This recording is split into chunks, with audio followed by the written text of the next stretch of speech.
in a busy, chaotic part of the city where life seemed to stir up trouble constantly. Two men, Murray and the captain, had met and become friends. Both were at the lowest point in their lives. They had both lost their positions of respect and importance, and now they were struggling to get by. Products of a hard and unforgiving society. The captain had once been an important man, a police officer with a prestigious title. But then, a scandal shook the city, and he was forced to leave his job. His badge and uniform were taken from him, and he had to sell off the properties he had carefully saved up. Once the scandal passed, he was left with nothing. Just a month later, a saloon owner had kicked him out of his bar for lingering too long at the free lunch counter. He had started to wear ragged clothes and had even fought with an attendant at a shelter when they tried to make him take a bath. The first time Murray saw him, he was holding hands with an Italian woman who sold apples on Essex Street, while quoting lines from a songbook. Murray's fall from grace had been quieter but no less dramatic. He had once enjoyed all the luxuries of the city. He had a rich family, and the man who owned a grand house on a fancy avenue was his uncle. But an argument had led to his being kicked out, and he had no inheritance or support. With nothing left, he had started to live a rougher life and eventually met the captain. Together, they were surviving on whatever they could scrape together. One evening, they sat on a bench in a small downtown park. The captain, now bigger than ever and looking even more miserable, slumped against the arm of the bench. His face was red and spotted with patches of old stubble.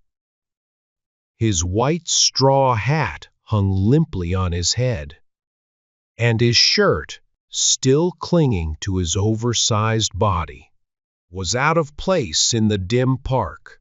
A tight belt that once might have been used to keep his uniform neat now dug deeply into his belly. His shoes were missing buttons, and he cursed his bad luck under his breath. Murray, sitting next to him, looked much smaller in his shabby blue suit. His hat was pulled low over his face, making him look like a shadow. He sat still, almost invisible, as though he didn't want to be seen. "I'm starving," the captain grumbled. "I could eat everything in a Bowery restaurant, even the pots and pans." "Can you think of anything, Murray? You're sitting there with your shoulders hunched, looking like some rich guy in a carriage. How's that helping us now? Think of a place we can get some food."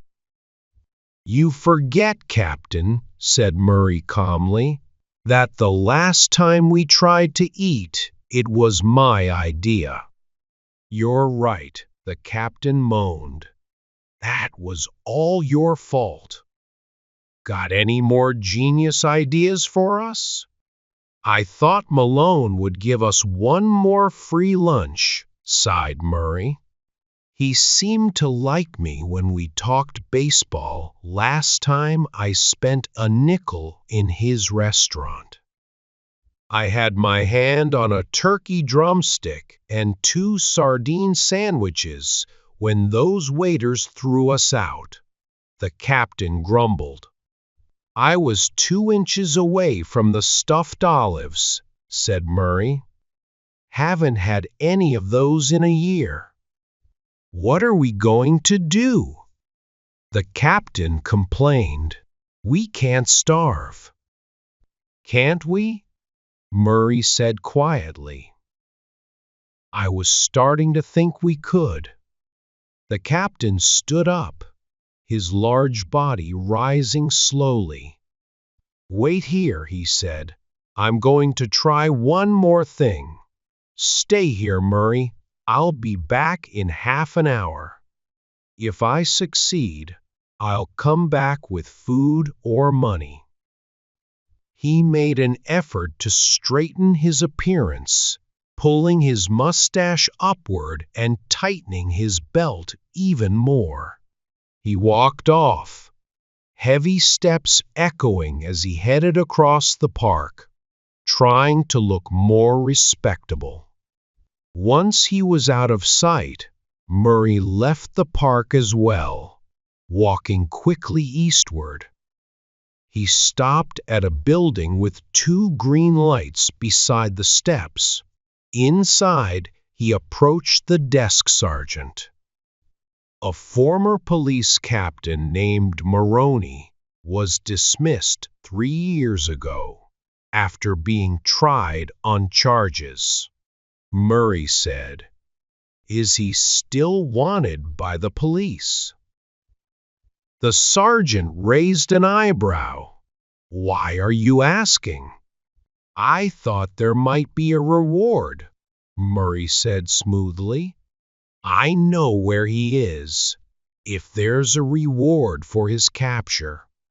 There's no reward, the sergeant cut in, and there's no reason for you to be involved. You're friendly with him, so don't try to sell him out. Now, get out of here, or I'll throw you out. Murray left the building with his head held high, trying to look dignified, and returned to the bench in the park. He sat down, wrapping himself in his ragged clothes, trying to look like a shadow of his former self. 10 minutes later, the captain came back, looking even worse than before. His collar was torn, his straw hat bent and crushed, and his shirt was split down the middle.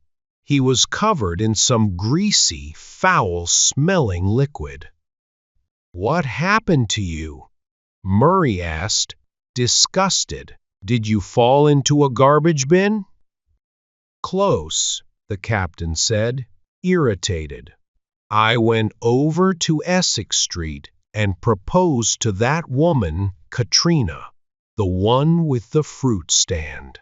I thought if I married her, I could help her business grow, and we could both get something out of it. But she kicked me out. Guess I was too forward. You mean you would have married her to get out of your problems? Murray said with contempt. I'd marry anyone if it meant food, the captain said bitterly. I'd even steal from a starving child if I had to. And I, said Murray, would sell out a friend for 1 drink of whiskey. For 30 pieces of silver, I'd. Stop right there, the captain interrupted. I've done some bad things, but I'd never betray a friend. Just then, a well-dressed man walked up to them. Is that you, Captain? He asked, stopping in front of them. I've been looking for you.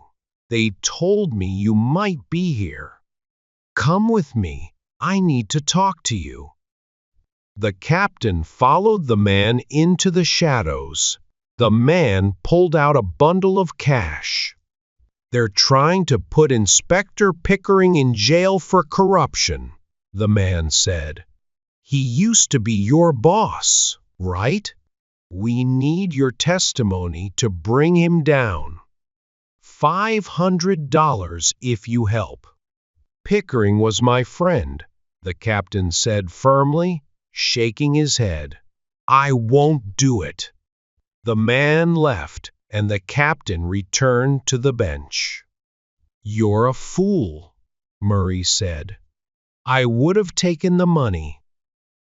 "We're different," the captain said. "I may be down, but I won't betray my friends." The two men stood up and walked away, heading toward the bread line. As they stood in line, Murray looked up at the church clock. "Another long night," he said. They continued to wait, their feet shuffling slowly forward as others joined the line behind them. All of them hoping for a meal, just trying to survive.